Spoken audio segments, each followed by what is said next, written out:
নমস্কার, আমি পূজা। আমার নতুন একটি ভ্লগে আপনাদের সবাইকে স্বাগত জানাচ্ছি।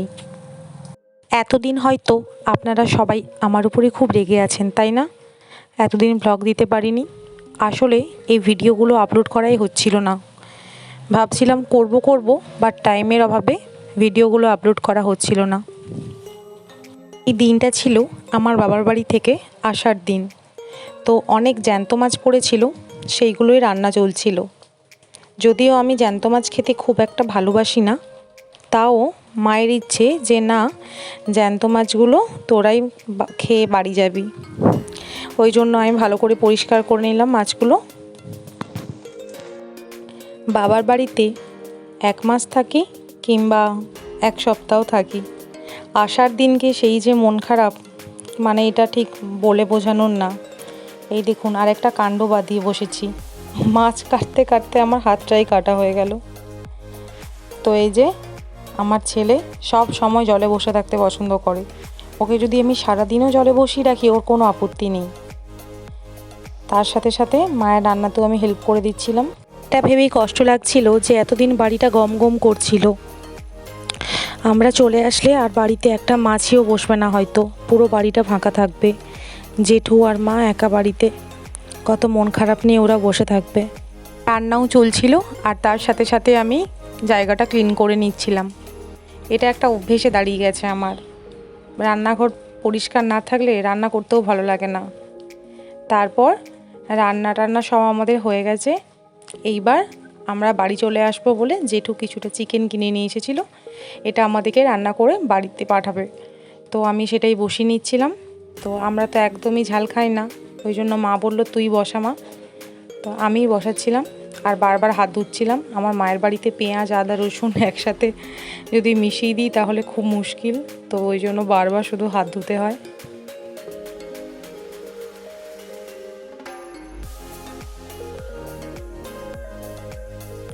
মনে হচ্ছে আর কটা দিন থেকে গেলেই ভালো হতো, কিন্তু কিছু করার নেই। এটাই লাইফ, এটাই মেনে নিতে হবে আমাদের সবাইকে। আমার বাড়িটা আসলে অনেক দূরে, এখান থেকে ওখানে যেতে যেমন ভালো লাগে, আবার আসার সময় ঠিক মন খারাপ করে। রান্না করতে করতে আমি জেঠুকে ফোন করলাম, বাড়িতে টমেটো নেই। তো জেঠু চটজলদি আমাকে টমেটো এনে দিল। আমি রান্না করছি তার সাথে সাথেই। মানে কি বলবো, বাড়িতে মানে গেলে একটা শুধু মুখে বলার অপেক্ষা, তারপর আর দেখতে হবে না।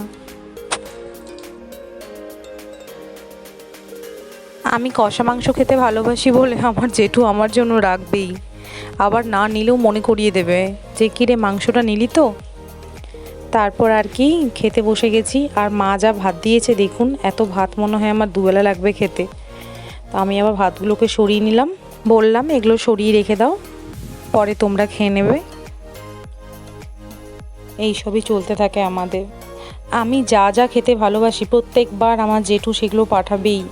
আমি যেগুলো ভালোবাসি সেগুলোই আমার ব্যাগে মোটামুটি ভর্তি করে দিয়ে দেবে। আমি বারবার বলি যে এত কিছু দেওয়ার কিছু নেই। তো মায়ের মন কি করে কি বলবো। আমি এলাম বাবার বাড়িতে একটু দেখা করতে, সবার সাথে দেখা করে বেরিয়ে যাব। তো আমরা বেরিয়ে পড়েছি। এই যে আমাদের স্কুল, এই স্কুলেই আমি পড়াশুনো করেছি। আসার সময় দাদার সাথে দেখা হলো না, দাদা বললো একটু দাঁড়া। তো দাদা তো এখানেই ছিল। তো ওর ভাগ্নের জন্য চকলেট আইসক্রিম সব এনে দিয়েছে। ও তো এগুলো খুব খুশি দেখেই। চলুন তবে দেখা হবে একবারে বাড়িতেই। বাড়িতে এসে দেখছি মা আমের পায়েস করে রেখেছে। আমের পায়েসটা খেতে আমার প্রচণ্ড ভালো লাগে, তো খেয়ে নিলাম। তারপর এই যে আমার ছেলের কাণ্ড, ও নাকি জুস বানাচ্ছে।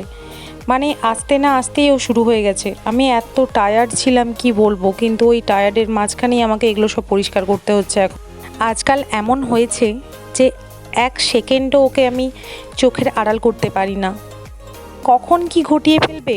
একদিন তো দেখছি যে গ্যাস সিলিন্ডারে গ্যাসটাকে খুলে দিয়েছে। তো আমি সঙ্গে সঙ্গে গিয়ে আবার সব বন্ধ করে ওকে বের করে নিয়ে এলাম। মোটামুটি ওর চলতেই থাকে। এখন এত কাজ করার নেশা বেড়েছে, কিন্তু নিজের কাজগুলো একটাও করবে না। কাজ বাড়াতে ওর খুব ভালো লাগে। যেই একটু বকা দিয়ে দিয়েছি, সঙ্গে সঙ্গে গেছে দাদুর কাছে নালিশ করতে। ও তো একটা ভালো করে জানে যে দাদুর কাছে নালিশ করলে ওকে কেউ কিছু বলবে। কি কি মাছ ধরা হয়েছিল বাবার বাড়িতে সে তো দেখানোই হয়নি। এই একটা মাছ মারবো বলে নিয়ে এসেছি, তার জন্য আপনাদেরকে দেখাতে পারলাম। আর সবগুলো ফ্রিজে ঢুকিয়ে দিয়েছি। এটা হলো নেক্সট দিনের ভিডিও। তো সেদিন আর ভিডিও করিনি, প্রচণ্ড টায়ার্ড ছিলাম। তো আজকে এই অবধি, টাটা, আসছি।